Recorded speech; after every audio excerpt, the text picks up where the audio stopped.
A lot of statements were made during the presentation that are factually inaccurate. First of all, we need to agree on the fact that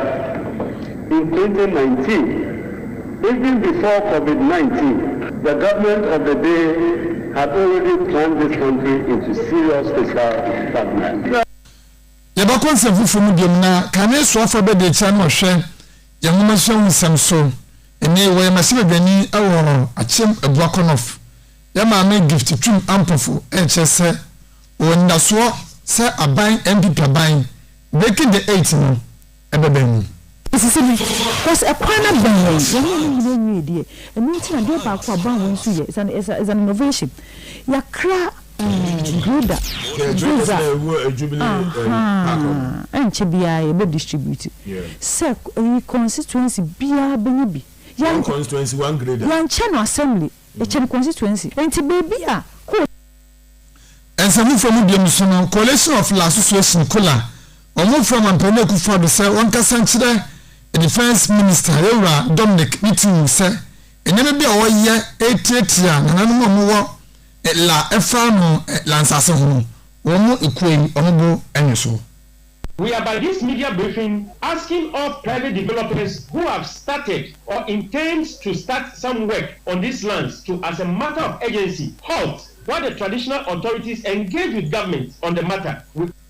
Abusani bensem binum ka wonu ho ana no besim kunya na makinka ede amma wakinka foni nyansa tia me nsawo buadi betina kan ho our Facebook also a hot 93.9 FM hot 93.9 FM na be say die yama alaji busa mampa yama na afi no on fense ala ansa alaji wiye na yeshase Allahu akbar Allahu akbar Allahu akbar lillahi alhamd ankupo wae bia maye yeyina ye wagu mikanfu enimase hot FM say mo station ni hot enti me ka some hot wing alaji yada si abusu ma menye brana ntutu ensem no abasa enfama edom kuma wo emase de fie na kasai wo masem na ne se aban ne de sobo ekwakobo COVID-19 se no ene ma o man sikasem abafom ama ahokire aba omani nemom edom kuma ne chese abro na COVID-19 ma ye no na gana ahokire wo hadada obia bedi ho danse chese abanu wantimi amaneju omani ye se onya bibi fansa hwe na manfa kwankwo se COVID-19 se obi peso bobi da bo bia otimi kura kaso asiside akura no tumi kadodo enwano nimirika na emu odinti wankoto no na yewura Isaac Adongo enne awo masebe de fi abra 2024 mid-year budget review womu ebobo hunu Penny were ranking member our finance committee where to get HSA. Obi edi ho danse se abra COVID-19 maye no na ahoche wa hanta ban ye na adwe se ahoche ye kom COVID-19 ahondo hu se aye fakadan. The media review came by a statement. A lot of statements were made during the presentation that are factually inaccurate. First of all, we need to agree on the fact that in 2019, even before COVID-19, the government of the day had already plunged this country into serious fiscal stagnation. The fact remains that this government has never successfully implemented an ECF program from the IMF. Mr. Speaker, in 2019 April, the government of Ghana wrote to the IMF requesting the IMF to allow them to exit from the program that they inherited because they could not meet the performance criteria. At the time, Mr. Speaker, they had missed the criteria on the retail, they had missed the criteria on the net international reserves, and as a matter of fact, Mr. Speaker, they had missed the criteria on the central bank being barred from providing and printing money for government. And yet they went pleading with the IMF that after having added one more year, they were simply not going to be able to meet the criteria, and so they should be allowed to go home. So it never happened that this government succeeded in running that IMF program. but they run away from the program after 4 years. Mr. Speaker, as we speak today, it is becoming very clear that we are heading toward the same trajectory. We are only 2 years into the IMF program, and already about 6 of the performance criteria have been missed. Mr. Speaker, as at the end of the year, or at the middle of this mid-year, the government has already spent 4.5 billion Ghana cedis. Anya yetiye ayayewura Isaac Adongo where bank member our finance committee our meshe bedafie where meshe gani our Bogatanga Central ana wodi ensembe atu dwane mochi ya maame abena osai asare where penabe de che onu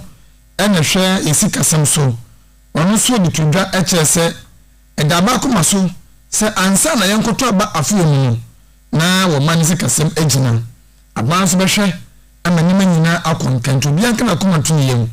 na enche bia enyema ebesisa by my honorable minister. Mr. Speaker, the statement sought to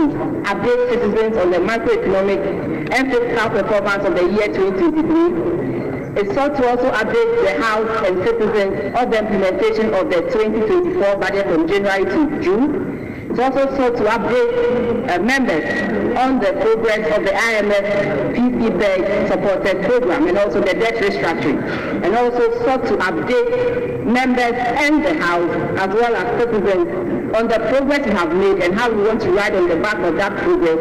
to improve upon the economy. Mr. Speaker, at the end of the year 2023, the growth rate went beyond the target. The revised target was around 2.3%, and we ended up being 2.9%. Yamame Abuna Osei Asare, Deputy Minister for Finance, anode ensimu eto yenim na upon bo pese waka asemi echire.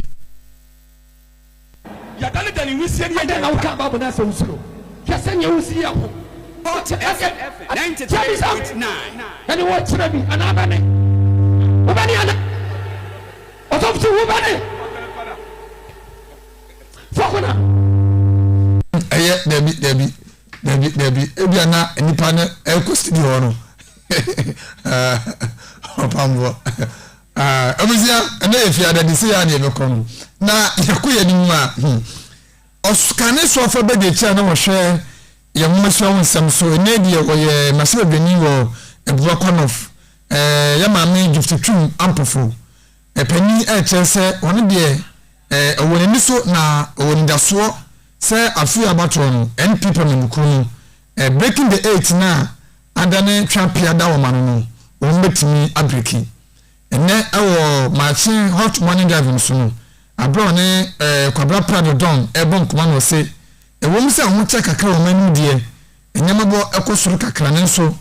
wohwense pa abane de aba eni nyuma abande gu akwan amannei asetema ju amagana fo a dikan kwa FSHS the tosu biemu suku adan hodo the tosu biemu ne one district one factory na dia ogidie se Ghana fo beti omusu frɛ na ene o man kan kono Ghana fo dia so munsa na nsɛm o ne kwabra plan the don ebon kono no ebi nie sisi because ekwana ban yɛn ni die enu ntina de ba kwa ban won so yɛ is an innovation yakra Gruda and Chibia be distributed. Sir, constituency bia benibi. Young constituency 1 grade. Young channel assembly, a channel constituency. And Tibia, quota new hono. Quota new one just one shock soon. Obinwa on waka. As I said, you did the cook greedy so, you did tipa a finish, you did roll a faso boko, said you, if you took a card of a ball, then when you see boom, and a petition. And it's near your catcher Ghana for the say. Okay. You paid your home to Malaysia and China and Singapore. None of their governments were 8 years. Any wonder, none of their governments were 8 years. Say so. We do so go for kwa and a chokro. And it's yes Ghana for say. Yen for your name 2 free SHS. Yen for your name 2 adan YCC. Yen for your name 2 they say health insurance. Prostate, yahwe ho. Breast cancer, yahwe ho. Dialysis, yahwe ho. Near with the sickle cell, yahwe ho free. First, then health insurance we buy your dream nipa ho and it's if you do kidney adwuma share as far as 2012 na dialysis back ho ye $100 me kai pa na me ku wo fa bi o US akwa transplant nti they say do onye dialysis bio na ko US 2 years ba ye no obo ka che me kun say yawo nipa na me no ko dialysis no obia film because $100 no what is somebody di mo enya gro ni nyina ban dia share health insurance mi ya mama gift twum ampo foto aso tese obesre parliamentary candidate for ni nyina omo a omo ko gyam ama imposa hodo no omo ye MPP emanu se omo ne agitafo me kire party supporters enkamu na enyi no omo ma asomdwe pepepe ye emra constituency wo wacha se mintim wase anase bia pinchen bi ekosoa enneni ye ya wo nhwe na wo mu ensiesie me kan se sene ya boye ho bra se obi peso scam okura obre cause Ghana card wo ho obi dada okura abrewa una na ko school ba ketesi free ese eno tini aye kan se any digitalization ma no okura obi hu yamma abai entoa so baby anko wo ma yanka se ohia moja ntuwu zip line ti no e de moja ba akoma no tini ame kan se be see man na ye na ye de ho tutu won no obi enu ho abai ATS BS enu nti e be sre Ghana for se yanko suara onipa de obetumi ayi bibia enya wode na mom manhwe once na kakra enam kuro nu mo kuro mentu moja eye nipa obi akasem bi anya wode obi ye bibi anya wofe yenhwe development interventions a MPP abandi aba na medofo kosora eto abanoma Dr. Mahmoud Baumia na mesere se u peace no last election ya to be voice to skate and blouse bebre parliament ya bra na ehomia nsiso u peace no de waya wodi ankura woni panya u peace na didi watam kura nya hwe osunu no wodi ane se o maamia wo one watchman na wu yo one obi odabonti yo se obi yo repu no onyim yo wawo no kwa de wunuane no nti misran PP fo nyina for Dr. Mahmoud Baumia and all our peace voice misramo mama mo honya kono munya kasade ehunu no munya ma akra mu hu bi aminti mayu ankomade bia we nyina koso na no pay abra kwabra prade don eta kunyam awo hot morning drive no so woni gift tum ampofo anabo ebakon of amasibegani edisa enkumni na yonku na mamu se opambo se yentroso na opambo yentroso na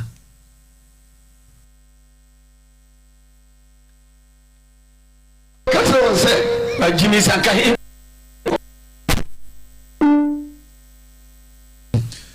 abusa yentroso na yonku coalition of la association kula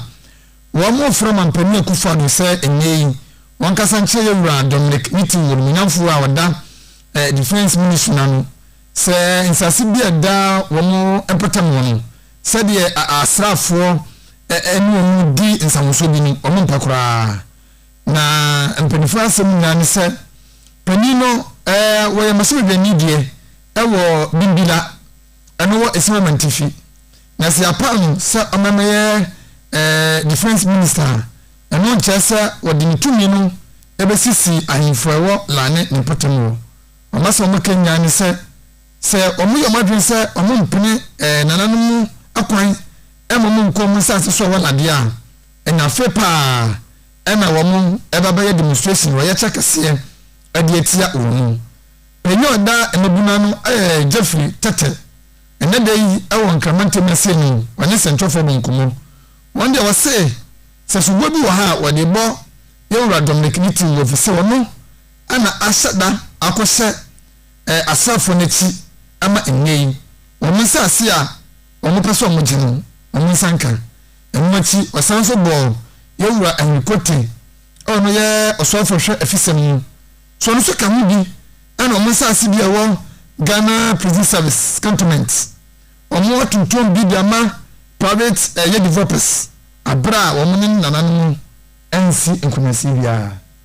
We are by this media briefing asking all private developers who have started or intend to start some work on these lands to, as a matter of urgency, halt while the traditional authorities engage with government on the matter. We also call on government to treat our chiefs with the same level of respect it accords to traditional leaders from other parts of the country. It is time for every king, chief, queen, and all other traditional leaders to rally support for the La and Gadangme people in this national fight against land injustice to avert possible replication of same in other places when the lands in Accra have been completely dissipated. It may be asked today, and if you do not support our cry, it may or it won't be in your jurisdiction tomorrow. The Coalition of La Associations, that's COLA, and the Gadangme Coalition Against Land Injustice are also announcing by this press briefing a series of demonstrations commencing on Tuesday, July 30th, 2024, to drive home our displeasure and demand the reversal of all affected transactions. The Coalition of La Associations and its Gadangme partners believe that the people of Gadangme, and in particular those from La, have not been treated fairly compared to people from other parts of the country. And anasemi nyane se omo ladie se de yenu omunti ye mu aban no omuntan ye mu e wode toto enkofo bi amwo oman haya tito manuma na omo wala de asaba na hyada abu eneguna sum ana ono etene sa ene eti ye Jeffrey Tete woye emabunu penya wada woma no ewo la ana de ensemwe ato edwa na yanko enu na wotwe mu ne nya ntie se enipa miensa omo ye ma na womu akwakovia abofa bi Africa so a emusem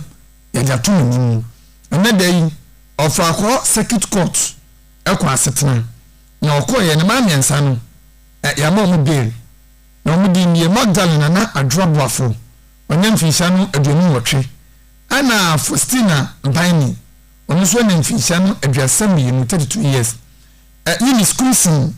ana mfisha no aduasa incident 36 years na Kasua Domestic Violence and Victims Support Units DOVSU amusha Ghana Police Service ana echi womo ene na wotwe pepepe na de kopa ene se abofra bia wo ye ane ba no kura na afere no wanya na wotwe mu a ana mo dada oba no na chese omotam aya ne se omse abofra no yale enti omo de ni ko kolebu aban ayasabia na wakoje ayarehwe afi echi wo mote ya muso maka cha abofra ne se oba no se ni ba no mofini asemi anya baide enti ma posifo so nhwemu a ena omukote Eunice Crimson ewo abrikomano wo enkramantemesi na ne court ko asetana no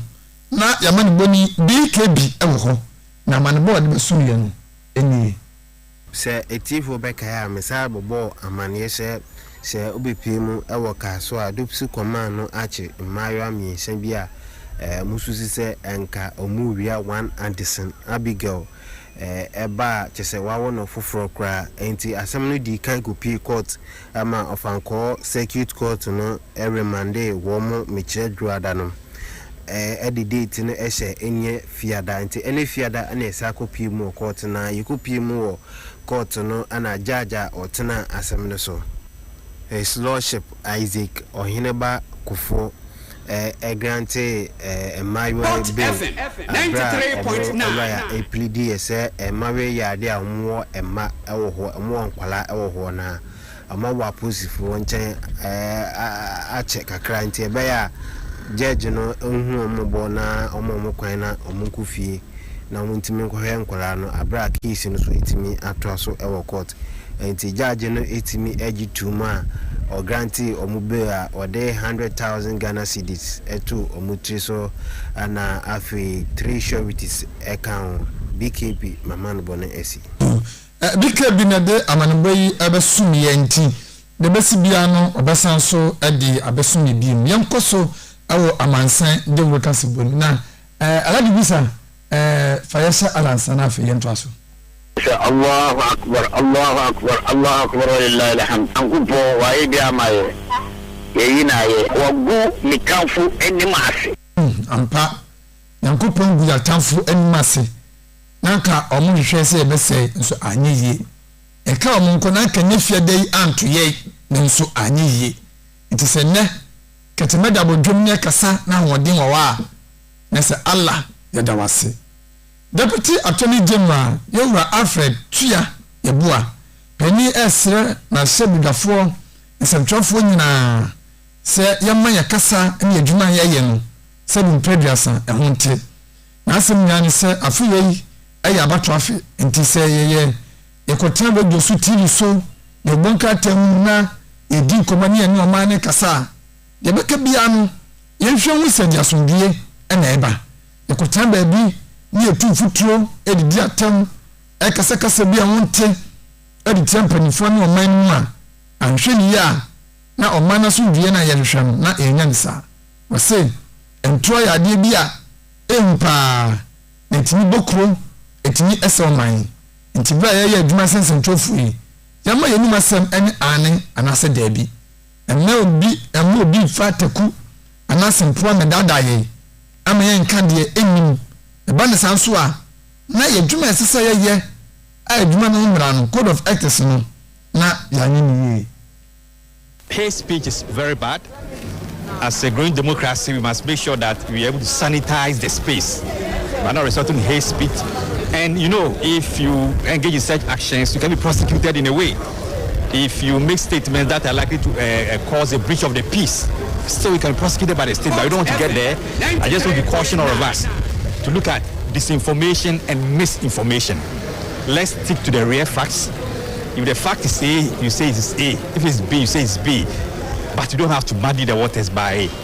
giving hate speeches or misinforming people or disinforming people. That's not the way to go.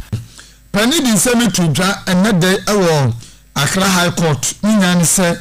ambulance mun sama ekoso fano Dr. Kessel atoforsin edumkuma no penyo doma no ene aban no an enu na ema ne ka asem wi na court kura echese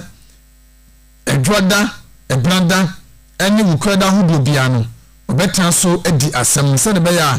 asem no ebe contentem so yechi ana yewura Africa yeboa echese se de court esigiaye se na wotwe no betan so imprensa no ade ebeboa pa be ma asem die akontem. And the last time that we were in court, the judge gave out the timelines. And so Monday will be in court, Tuesday will be in court, we'll be in court on Wednesday. Then thereafter we'll follow the timelines. I mean, that is the wish of the court. And we have no option that to follow the orders of the court. Depending on how it goes, I think that is the plan of the court. And it is the expectation of the court that, and also our expectation that we go according to the plan of the court. But in case there are any changes, we cannot perhaps say it's not going to happen. Yeah. Abusani ati ayapana be de cha no hwe Attorney General Sumichere Deputy Attorney General Onmunyamfo Alfred Tua Yeboa and ode ensinwi eto edwa na yakọ enum andi samanoko ni chese na nkopon ya adum na yatinko na Yesu amane ma yeto so nenu a okyena de ya wo mu elanche wo mu campaign awo esirem amantifa hinkro tamale modern region na do ma yemie party mpanifo nyina fiti atifi anafo atoye ne priye omu bia se ne kukunu ni nkaka ne nema nyina akọ tamela bonten so ehọ ena omu ekolanche campaign ntoma campaign na ankasa no nim se hono mu de manifesto betu dadia that one I can't tell na enei wo mo chese party no fiti from ekosisoro omayi branch executives constituency executive for so biama nani na hono titiu any police station agent for na ebeyimu no obianya vigilant pa na bi si 2020 ni omu pese bisi bio nti omu obi aso ate so achina de nhwe ni se ndisa muniko no wo mu kwakopom campaign tuma na campaign no ensem wo bia no ebeka kire mu. The number one station in the capital, Hot 93.9. Kaswa of Akwa Circuit Court, His Lordship Isaac Ohene Bakufo, Edano ene, Nana Kofi Amofa, Dodona Bonamani se Kofi Yesu. Already. na edi Kofi Yesu na ankasa na ano me yi obi efe ni Kofi Yesu a wo ye Yesu apede da me amedwiri ho amenti ase me ti ase nso enyi yie obi efe ni Kofi Yesu bia enye adai na Kofi amofai udu we dia omre fe na Kofi Yesu bia nkaja ye wu yie nanka o kan kwaja sem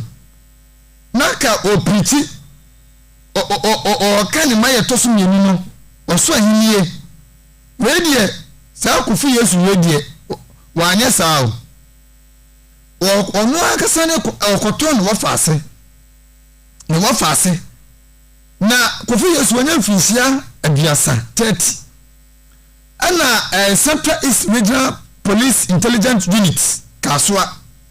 adini tentenwa sa ana makochi no na ninya penny o ne baba wanya mfisia 6 years okoto no apesika 150,000 Ghana cedis kanisika 1.5 billion wade kwa hia wade kwa Canada asembe kurani na suspecti omoche ne brother na nimra no abra na mundu abonwa ewo gomwa mudumbram na ade a police forty ani se wonam na okika se oprobi ototoba na ne kondo Canada in fact se bu ni mepa na wo hwe TV na Canadian movies wo hwe bi pa na wo kania ashen wo Canada mamu a eh heavy ampa heavy we die mekobi woni de officer Canada no one heavy Ghana hande ade budumbra ho no esunku a enti wa man no target 1.5 billion yo me ya passport wom me je visa me ma connection man me twa plane ticket me ko amezi scan bi da ko dollars ni nti metra kakra tese wa ye ka question na hu se wo so da ye kura ye Canada wo so da na wo Ghana na niti meti at once a tese onye na bi se Ghana do betra kura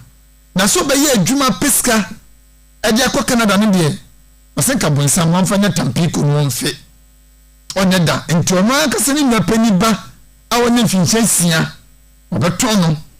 e ja pe 1.5 billion no enti apozi for so cheda ma obi eye ne ho se opebato waka che Kofi Yesu a me fa Yesu nkwa nsoso Kofi bunsam ya anos mi wobi menka sanche okasa wadodo uniska si boni wontale uniska si kontoma yo mojaduro mi wobi wase wahen ni nyapani kodo brako ne baba woni vincentia na sa ayi kodo brako no kra no woni wo onu kra wa yi achima yire bi enu ofransa ye bi ya wote ya ni nyakuma ne kakoto ni bai akwati modern na bikebi kokoto obi a chese Kofi Yesu ba ye no in fact uhwe na nimpa na ayawe ho tu se na nim de ay innocent boko na so ade woni tim no ayese wo hwe trauma na dwono koto chese Kofi Yesu nsan na koto biem osana bosu mi ne da toso nkron na kire August 9 2024 the 18 for Becca and Chibia na BK mebebo amani se obipimu ewo kaswa Central East Police Command no acha branch Chibia wenya 30 years isusu se nka ono anu nua bema ebaba wenya 6 years kofa ni free nua ne nchen ewo achim ayiribi ewo Eastern Region mu no edene ba ono bibia ote Obulu Estate no oba beton akwala no 1.5 billion mi enya sika no e de age ne Canada visa ohwe ni se obetimi atukwan aho Canada ana police report mi so no omodani asem no e de ma eye kaso adopso na de tene se asem no ekokopi mu eye kaso of a court circuit court judge otena asem no so eye his lordship Isaac ohene kufo etna asamno so no de etene se make say abranche no ya grant ni bill ama chese yede sika 100,000 Ghana cedis ena atuni tuso na fe 3 sureties ana ya shen se nyakopon ya adoma August bosome ne da etoson kro no onsa MVP mu court na court intime entwa asemne so bike bia da se ubo adwuma pa nti de kire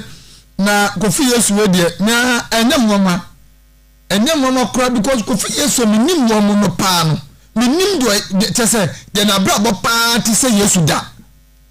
o mu nyina bra ba ye se akoyo Yesu me friend say oh Jesus is scarlet papa Kofi Yesu for mi nim wo de e for moment wo de obi mi se friend Kofi Yesu is about to say